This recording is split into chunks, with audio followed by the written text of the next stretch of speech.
नमस्कार विद्यार्थी मित्रांनो, स्वागत आहे तुमचं आवड शाळेची या युट्यूब चॅनल मध्ये। तर बघा, आपण आजच्या व्हिडिओमध्ये पाहणार आहोत की चौरसाचं क्षेत्रफळ कसं काढायचं असतं। तर बघा, जर चॅनलवर अजून नवीन असाल चॅनलला सबस्क्राईब करायला विसरू नका आणि व्हिडिओ शेवटपर्यंत नक्की बघा। तर बघा, इथं एक चौरस काढलेला आहे, बरोबर। हा एक चौरस काढलेला आहे, तर तुम्हाला याच्यावरून समजत असेल की चौरस म्हणजे असा चौकोन असतो की याची प्रत्येक बाजू ही समान असते आणि याचा प्रत्येक कोन जो आहे तो काटकोन असतो।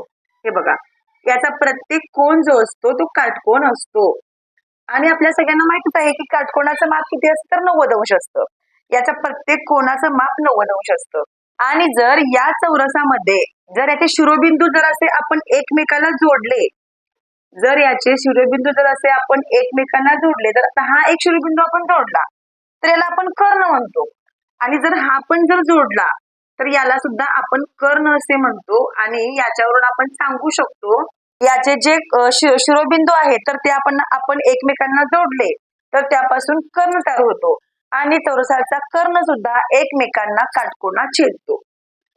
जे कर्ण आहेत याचे ते एकमेकांना असे काटकोनामध्ये छेदतात, तर याच्यावरून आपल्याला हे लक्षात येतं।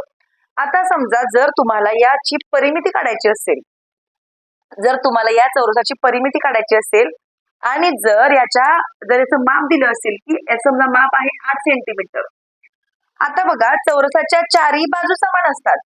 माझा एक बाजू 8 आहे म्हटल्यावर ही पण 8 सेंटीमीटर असेल, ही पण 8 सेंटीमीटर असेल आणि ही पण 8 सेंटीमीटर असेल। आता जर तुम्हाला परिमिती काढायची असेल तर एकदम सोपी आहे। परिमिती म्हणजे काय काढायची असते, तर परिमिती म्हणजे चारही बाजूंची फक्त बेरीज करायची असते। मग सूत्र काय आहे बघा, चौरसाची परिमिती, चौरसाची काय काढायची आपल्याला, परिमिती। जर तुम्हाला सांगितलं की परिमिती काढा तर कशी काढायची, चौरसाची परिमिती बरोबर सूत्र काय आहे, 4 गुणिले बाजू, 4 गुणिले बाजू हे सूत्र आहे। आता हे 4 आहे तसे लिहायचं, एक बाजू किती दिलेली आहे, तर 8 दिलेली आहे। आणि जर तुम्ही या प्रत्येकाची जर बेरीज केली तुम्ही 8 अधिक 8 अधिक 8 अधिक 8 तर उत्तर तेवढंच येणार आहे। बघा, 4 8 32 सेमी हे याचं उत्तर येईल, 32 सेमी हे याचं उत्तर येईल। पण सूत्र विसरू नका, 4 गुणिले बाजू हे सूत्र आहे परिमितीचं। जर तुम्हाला प्रश्न आला की परिमिती काढा तर तुम्ही या प्रकारे काढू शकता। सूत्र मांडायचं, 4 गुणिले बाजू 4 लिहायचं, पुन्हा बाजू लिहायची आणि दोन्हीचा गुणाकार करायचा। पण इथं एकक मात्र सेमीचंच लिहायचं। जेव्हा तुम्हाला परिमिती सांगितली जाते तेव्हा इथं एकक सेमीचं लिहायचं। आता जर तुम्हाला क्षेत्रफळ काढायचं असेल, जर तुम्हाला असा प्रश्न आला की चौरसाचे क्षेत्रफळ काढा तर ते कसं काढायचं ते पण आपण बघूया। तर बघा, क्षेत्रफळ सुद्धा काढण्याचं सूत्र एकदम सोपं आहे। चौरसाचे क्षेत्रफळ बरोबर, सूत्र काय आहे बघा, चौरसाचे क्षेत्रफळ बरोबर बाजूचा वर्ग। काय आहे, बाजूचा वर्ग हे याचं सूत्र आहे, एकदम सोपं आहे। आता बाजू किती आहे, 8 आहे, बरोबर। बाजू 8 आहे, मग 8 चा वर्ग करायचा। 8 चा वर्ग किती आहे, तर 8 8 64। पण फक्त इथं एकक वेगळं वापरायचं, जेव्हा परिमितीला तुम्ही सेमी वापरलं होतं, आता क्षेत्रफळाला वापरायचं आहे चौसेमी। काय वापरायचं आहे, चौसेमी, हे विसरू नका। जर एकक चुकलं तर तुमचं सगळं उत्तर चुकू शकतं।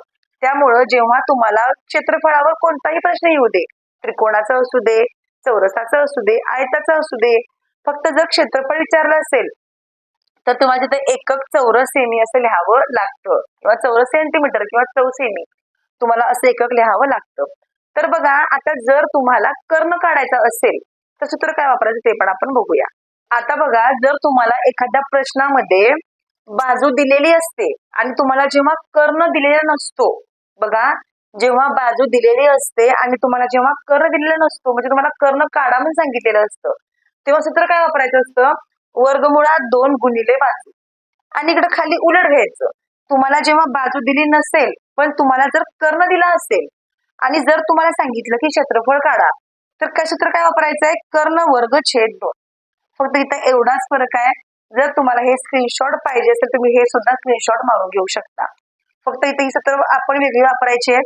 आता आपण काय करूया, एक्झाम्पल घेऊया, म्हणजे तुम्हाला हे पटकन सगळं समजून जाईल। तर बघा आता इथं आपण प्रश्न घेतलेला आहे. प्रश्न काय आहे बघा आपला, चौरसाची परिमिती 40 सेमी असेल तर चौरसाचे क्षेत्रफळ काढा. आता इथं आपल्याला परिमिती दिली, बरोबर, इथं आपल्याला परिमिती दिलेली आहे आणि आपल्याला सांगितले की क्षेत्रफळ काढा.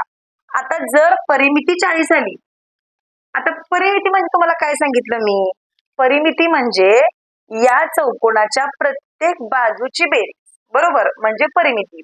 आता परिमिती सगळी मिळून 40 आली म्हणजे एक बाजू किती असेल, तर एक बाजू 10 ची असेल. आपण तोंडी पण काढू शकतो, आपण तोंडी पण काढू शकतो.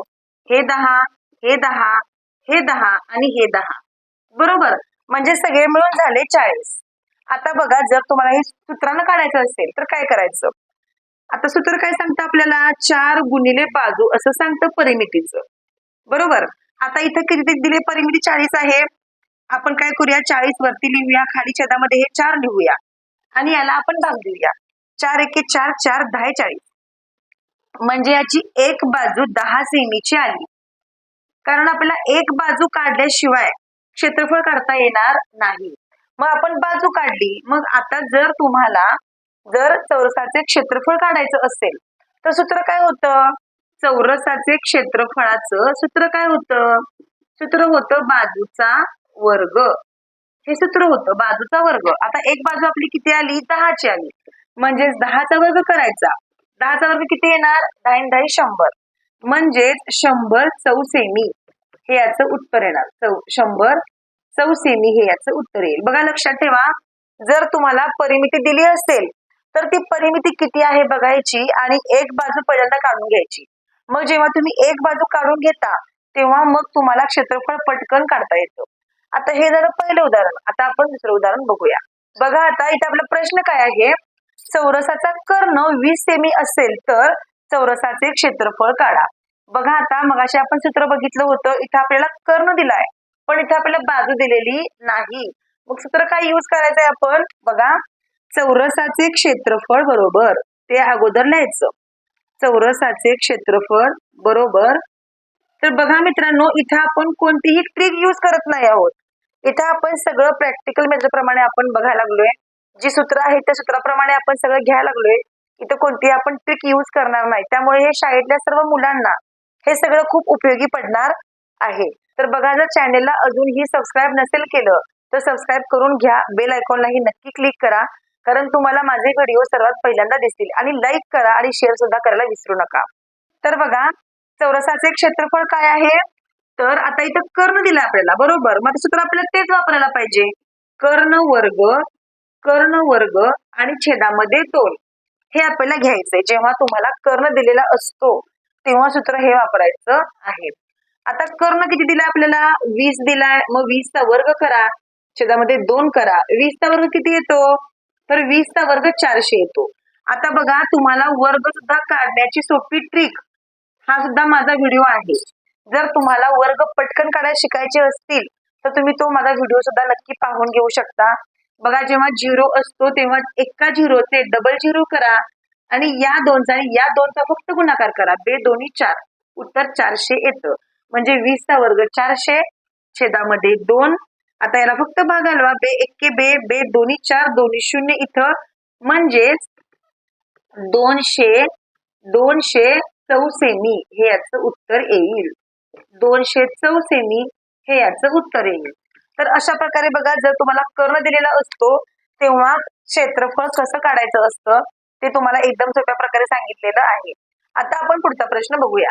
आता बघा जर तुम्हाला कर्ण दिला असता, आता मगाचं उदाहरण आपण घेऊया, म्हणजे हे फक्त तुम्हाला मी सांगणार आहे फक्त कसं असतं. आता जर तुम्हाला कर्ण मगाच्या उदाहरणामध्ये तुम्हाला कर्ण 20 दिला होता, बरोबर, आणि जर तुम्हाला प्रश्न आला असेल की चौरसाची बाजू काढा, बघा चौरसाची बाजू काढा, चौरसाची बाजू किती. आता जर तुम्हाला असा प्रश्न आला, कर्ण 20 दिलाय आणि बाजू काढायला सांगितली, तर सूत्र काय वापरायचं, बघा सूत्र काय वापरायचं, चौरसाचा कर्ण बरोबर वर्गमुळात 2 गुणिले बाजू असं काढायचं. बघा वर्गमुळात 2 गुणिले बाजू हे सूत्र आहे याचं. आता काय करायचं बघा, इकडे लिहायचं बाजू बरोबर आता 20 दिले ना, 20 लिहायचं, छेदामध्ये वर्गमुळात 2 लिहायचं. आणि जर तुम्हाला भाग घालवता येत नसेल पटकन तर वरची जी संख्या आहे त्याचे सरळ निम्मे करायचे. आता 20चे निम्मे किती? 10 आणि वर्गमुळात 2 इकडे लिहायचं झालं. हेच आपलं उत्तर असणार आहे. 10 वर्गमुळात 2 हे आपलं उत्तर असणार आहे. जर तुम्हाला कर्ण दिला असेल आणि जर तुम्हाला बाजू काढायला सांगितली असेल तर बाजू याप्रमाणे काढायची. ते मगाशी आपण क्षेत्रफळ काढलं होतं, आता इथं आपण बाजू काढलेली आहे. आता आपण प्रश्न पुढचा बघूया. आता बघा, आपण हा प्रश्न शेवटचा घेतलेला आहे. जर तुम्हाला असा प्रश्न आला तर काय करायचं? चौरसाचे क्षेत्रफळ 324 चौरस सेंटीमीटर असेल तर चौरसाची बाजू किती? बघा आता इथं आपल्याला काय सांगितलंय की बाजू काढायची. इथं आपल्याला बाजू काढायला सांगितलेली आहे. तर सूत्र काय असतं बघा, चौरसाचे क्षेत्रफळ बरोबर चौरसाचे क्षेत्रफळ बरोबर बाजूचा वर्ग, हे सूत्र आहे त्याचं, बाजूचा वर्ग.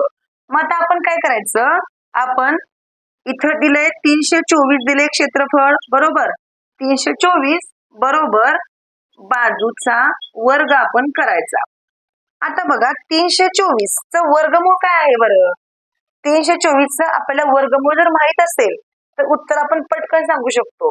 324 चं वर्गमूळ आहे 18 आणि हेच आपलं उत्तर असणार आहे. तर याची बाजू किती आली? तर याची बाजू आली 18 सेमी. याची बाजू आली 18 सेमी. म्हणजे जर तुम्हाला 324 चं वर्गमूळ माहित असेल किंवा जर तुम्हाला इथं कोणतीही संख्या देऊ दे, जर तुम्हाला त्या संख्येचं वर्गमूळ माहित असेल किंवा जर माहित नसेल वर्गमूळ, तर ती सुद्धा एक ट्रिक आहे वर्गमूळ कसं काढायचं असतं. तर तुम्ही ते सुद्धा शिकून घ्या आणि तुम्ही त्याप्रमाणे सुद्धा एक्झाम्पल लिहू शकता. तर बघा 324 चं वर्गमूळ आहे 18 म्हणजेच एक बाजू त्याची 18 सेमी आलेली आहे. तर अशा प्रकारे आपण याची बाजू सुद्धा काढलेली आहे. तर बघा, जर तुम्हाला व्हिडिओ आवडला असेल तर नक्कीच लाईक करा व्हिडिओला, कमेंट करून सांगा तुम्हाला हा व्हिडिओ कसा वाटला. चला तर मग आपण असंच भेटू आणखीन एका नवीन व्हिडिओ सोबत. तोपर्यंत धन्यवाद.